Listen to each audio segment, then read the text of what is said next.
Hey everyone, this is your favorite friend Jay, and today I'm starting a tradition that was really alive in my childhood, which is to read a story. Every night, my mom would read a story to my sister and I. Sometimes she would make up a story out of her imagination, using her imagination. Sometimes she would read from a book, and I found this book in the old bookstore in Al Azbakiyya Wall in Cairo, in Old Cairo, and I was just so happy to find it because it was a great book that I loved from childhood, and I'm gonna read that. So bear with me.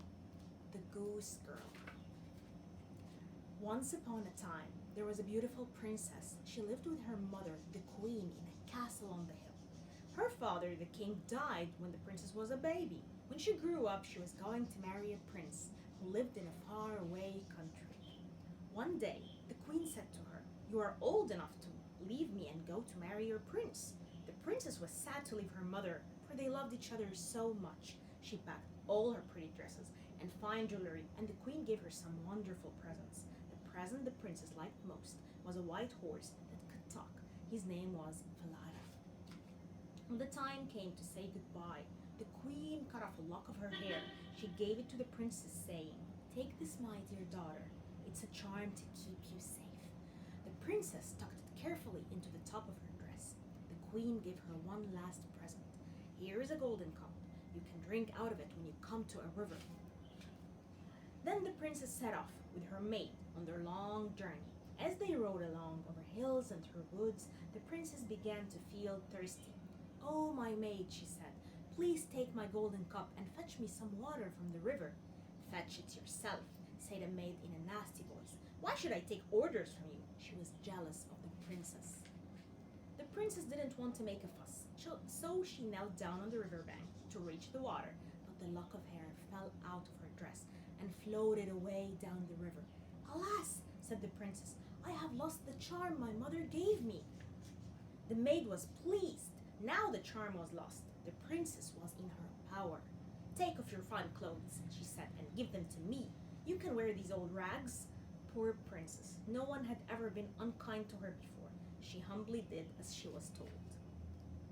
Now the maid rode on Falada, wearing the princess's dress. The princess rode on the maid's horse in rags and tatters. At last, they reached the prince's palace. "If you tell a living person who you really are," said the wicked maid, "I will kill you. You must promise to tell nobody by the sky above." The princess was so frightened, so she promised. The old king and his son, the young prince, came out to welcome them. They both thought the maid was the princess because of her fine clothes. They took her inside the palace, while the real princess had to stand outside in the cold. The king looked out of the window and saw her. "Who is this lovely girl in rags and tatters?" he asked the maid. "Just a poor beggar I met on the way." "Could you give her some work to do?" asked the maid.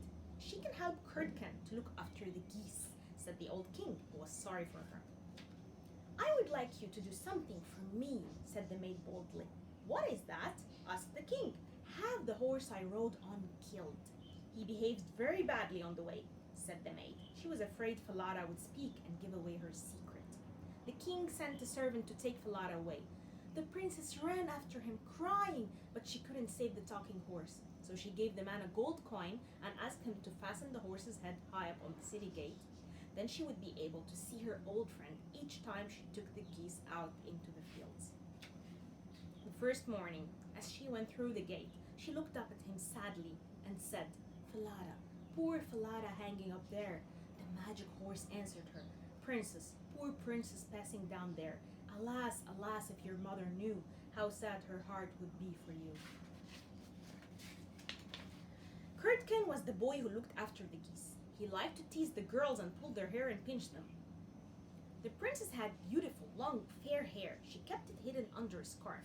When she was in the fields, she let it down to brush and comb it. It shone like gold in the sunshine.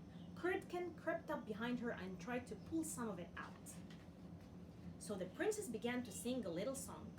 "Blow, breezes, blow, make Curdken's hat go. Let him chase it all day. Blow it far, far away."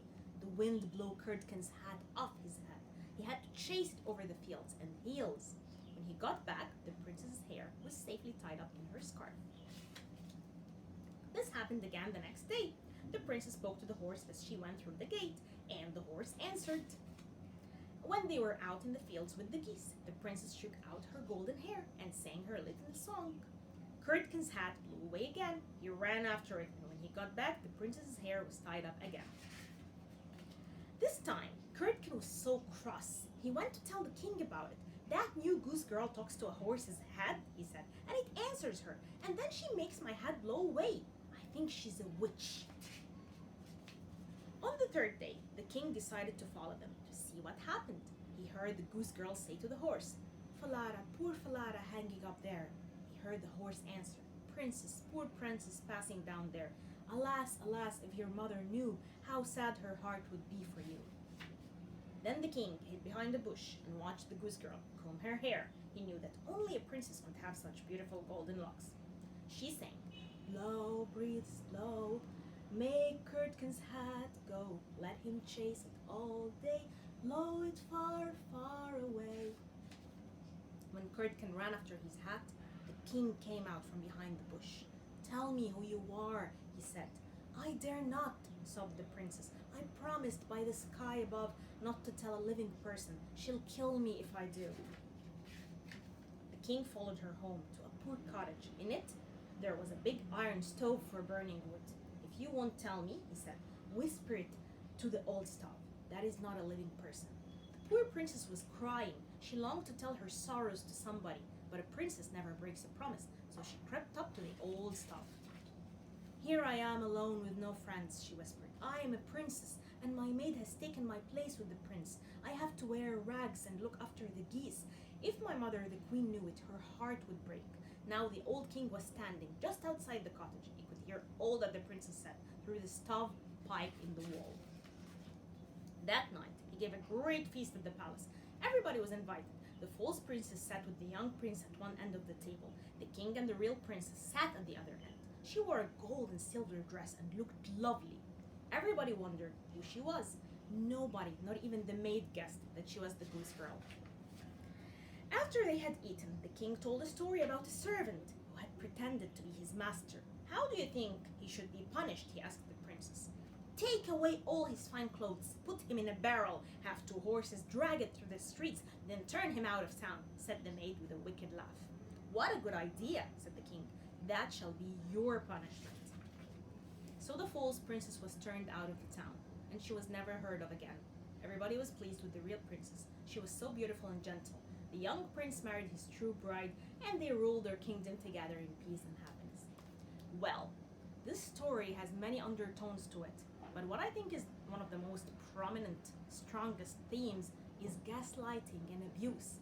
If someone could take you and strip away your identity and force you to be someone you are not, then you should always try to break free, because being who you really are is the most important thing in the world.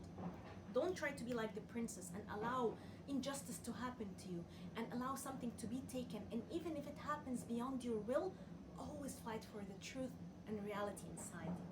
So, here's to another episode.